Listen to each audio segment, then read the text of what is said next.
So last time I talked about the character of the crown as I understand it through Roger's sketches, and how the buildings create the pattern of voids, and the buildings actually give shade to the voids, and the voids are not just actually needed for light and ventilation, which is very much relevant to our climate, but they actually create a unifying passing space.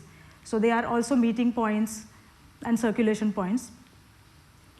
And also, the mobility lane becomes more like a service corridor. And it's like Mother calls it, it's a zone of transport. So the combination of this mobility lane and these building character is, for me, the beginning of this exercise. So this is in continuation with what I presented last time, and this is to understand now how this concept relates to the context, which is the land, people, and nature, without compromising the vision, which is the galaxy, and altering the dream of the mother. So if you see the dynamics of Galaxy Plan has lines of force in industrial and residential zone. So that actually brings the character, but in cultural and international zone, if we have to retain the Galaxy Plan, the zonal plan becomes more important because we don't have lines of force in these two zones.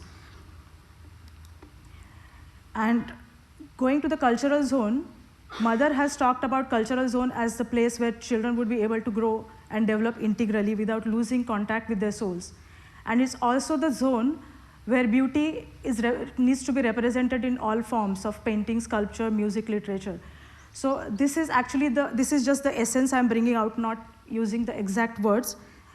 And if you see the character on the crown, it is something like that. I have superimposed the crown street as we are designing right now, which is here. So this is an earlier sketch which was done by Roger, where he is actually doing the sub-classification of the zone of different areas. And he's talking about how the schools are progressing. And on the crown, there are services. And the interesting part about this sketch is actually the vocational training center, which is E, is also continuation of the cultural zone. So basically, as I understand cultural zone is actually unifying art and educational activities. And this is a proposed plan of cultural zone. And if you see here, and I have superimposed this on the Galaxy Plan, the voids start appearing in the same shape, the greens. So these actually are the correlation between the zonal plan and the connections which create between the buildings. So what is cultural zone in today's context? It's actually just a half-kilometer stretch. There are two parks on two sides, and right now we have Kripa, Kalabhumi, and schools, and Leela Loka. So here I have superimposed the cultural zone concept plan on this satellite image. And here you see the crown is crossing over at different points, but the buildings are actually not necessarily laid along the crown. They are sometimes inward looking, and they very much represent this void or zonal concept, and they create these different clusters. So it's not like the urban design differs on both sides. So it's not like creating a row of buildings on both the sides of the crown street. So if you go a little zoomed in, what we have is, there are these big kaya trees here. They are actually taller than probably 10, 12 meters. And the land actually slopes towards Mahalakshmi Park here. It slopes towards Gaya Field here on this side. And it also slopes from industrial zone to cultural zone. And these are the watersheds. So if we have to integrate this and retain this, the patterns of the buildings, the plan can become something like that. And these are the building forms. If you see the scale of these buildings, and this is the scale of Kripa. So it is possible to create big buildings with a lot of space in between without cutting any trees and retaining the language which Roger is talking about. So here I have highlighted only the mobility lane. The spaces in between can be water bodies. They can even be visual water bodies integrated in architecture, and even the greens.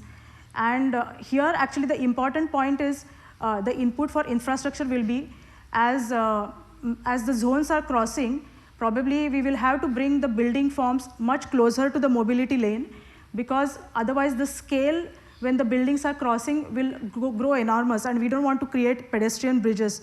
So that the scale needs to be retained. So probably the structural forms or structural supports will need to be closer to the mobility lane.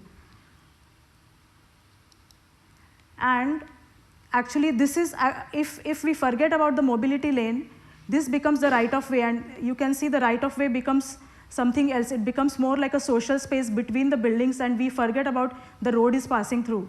And this was actually the program given by Cultural Zone Group, and they write it as a journey of joyful immersion in the mobility through spaces. So this part can be later densified where Kalabhumi stretches.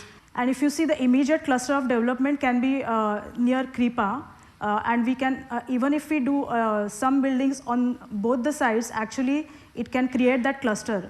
Another input of this exercise would be that not just the building palette in the crown needs to be same, but the building palette across the two buildings also need to be similar, so that we actually relate to these clusters. And also the inner facades need to speak to each other. Otherwise, we don't actually read it as one cluster. So going through the parks, I thought of actually continuing this cultural zone exercise through the parks, because parks, if you see, the crown is not broken in the parks, crown is continuing. And I see parks are actually the overlap between the two zones. So a lot of functions actually which are common to the zones can come in the park. And if you see the progression of parks through the city, actually we come from the green belt, which is the forest and the farms, and then it starts opening out in the form of more greens. And when it actually intersects the crown, there is a zone of activities. And then you go to the innermost meditative plaza, which is Matru Mandir. So don't go by this picture. It's just what, this is just a concept to understand that crown is actually passing over and the green is flowing under. So we are actually framing the green by doing crown over the park. So this is something, this park is actually between the residential zone and cultural zone. So the location is somewhere here, where also there is Mahalakshmi home for the elderly. And so this is, we can create a deck where the green is passing under. A lot of this feedback came from the citizens' input. And people talked about creating morning life, because we are talking only about night life, but Auroville has a lot of morning life. So I really like that point, and we can have morning life here in this stretch, where we can create terraces, and if we have ramps for the elderly to go up, we can have viewing decks and spaces like Tai Chi and yoga for them. And also we can integrate children's park, stores, plant stores, ice creams, and pet stores. A lot of people walk their dogs in that, including me, in that park. So, and obviously bus stops, because I think these parks need to be accessible to all the people for all the ages. So in fact, I think parks should have bus stops so that people can walk from one park and come out from the other park. So the idea is actually that we get to experience the park without actually losing the essence of the park, but creating the crown. So if we have to, I mean, this is not architectural design, just to understand the zoning of it, that these are the buildings and these are the green terraces, the trees are retained, and you can still walk through. Mari has created these actually quite nice level surfaces where you can go inside. And this is the ramp which goes from Mahalakshmi Park. So we can actually climb on the deck. On the other side, since the water infiltrates to Mahalakshmi Park, we can create water terraces for children to enjoy. So it can be something like that, and the viewing decks. So this is actually becomes a lively zone. When we come to the northern side, which is actually the park between cultural zone and industrial zone, this is just a concept to understand that the crown is passing over. It's not like a heavy traffic road that we are crossing, but I'll explain it next. So here, this is actually closer to youth center. So we can have a little stretch where we are crossing higher. the space underneath is very much connected. Here again, to retain the concept as the vocational training is part of the cultural zone, and we can use these terraces as something like that. So these are actually steps overlooking the side of the schools and the green parks, and we can walk over.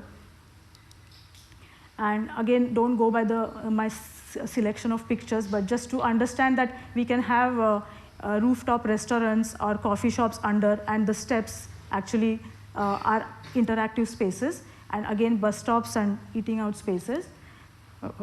And actually this part can have let's say nightlife, so outdoor cinemas, and this can be created exhibition spaces. So it can be created without, it can be just mounts which are created, no need to have steps. I think I have to go back and to come back to the plan, so it can become something like that. So the mobility, here I have shown only the mobility lane, which is actually in the same nature of the other spaces on two sides, and this can be water, and you can go from future school or cross here with exhibition spaces, and these are these outdoor cinema and the steps on the other side. Okay, so this becomes the crown stretch from two parks and the cultural zone. I mean, this is not an architectural design. I let architects to come and express their creativity. I let you imagine what you can create in this. So international zone, I actually chose international zone and cultural zone because they are kind of in unison, since international zone is also called the zone of international culture, and it's actually where we represent the culture of the countries. And Sri Aurobindo talks about soul of a nation. So there's a difference in the soul and there's a difference in the culture. So both of these need to be represented in this stretch. So if you highlight the crown stretch in the original galaxy plan, it's very difficult to read the crown street, and it's kind of, let's say, defragmented. So this was the international zone concept plan, which was done by Roger later. And this was done when Bharat Niwas got built, and then he placed Bharat Niwas to be in the center of the international zone where the countries are laid around, and also the Tibetan pavilion is in the same line. And both these pavilions are actually in the direct axis of Matru Mandir. And then here you see the pattern of the crown is emerging with the crown street, and the buildings are kind of laid around the street in similar manner. And here you see actually the existing buildings. So this is the superimposition, and if you relate to the galaxy plan and the concept which is later, and the parks. So this park is actually very much the visitor center, I mean the guiding of the visitor center to the inner city, like line of goodwill has represented. Okay, so in order to relate to the context, this is what we have right now if we actually superimpose the crown street on the existing land. And there are two buildings, Unity Pavilion and Savitri Bhavan, and language lab on the other side. And Bharat Niwas actually right now stands here, and we need to connect this zone. There are also two parks on two sides, so it's a similar situation of cultural zone. So here, if you see now, the pattern of the buildings is kind of similar, it's defragmented, but it's actually on both sides of the mobility zone, and it's similar. This land is more challenging for development because it has Porambuk land, it has archaeological sector, it has this water canal, I mean the canyon which actually flows, and also the soil has very little rate of infiltration. And all the Bharat Niwas buildings which are partially underground get flooded because the water flows there. So we have to catch the water here. There are not many trees, but the water needs to be catered to. And also there is Bharatipuram, which is actually quite close to this strait. So if, I mean, again, I have tried to make some shapes of the building in order to relate to this concept, and to bring actually both the zones together, both the crown and the zone together. So it can become something like that. So here, actually, the axis will get connected to Bharat Niwas, and we can open up these two buildings, And here there could be restaurants of, let's say, international cuisine. So we actually represent international culture here. This stretch actually can be densified little later, where the land situation actually gets solved, and international hostel and other utilities can come here. We can actually connect Savitri Bhavan and Unity Pavilion and create some spaces also on both the sides. This is actually the continuation of the loop road, so something can happen here. Right now, Bharat Niwas parking is proposed here, so in future the parking areas will become something else. So these spaces actually can be utilized for big public gatherings. And the water bodies actually can be in the form of kund here, because it actually very much represents the culture of India. So I mean, the purpose of this exercise is this language can be treated in different zones to have varied experiences without losing the essence of the zone and still retaining the language and the galaxy concept. So this is where I have my 2 crowns. Haven't managed to do the other zones. I don't think I will have ever time to do that. So yeah, that's it.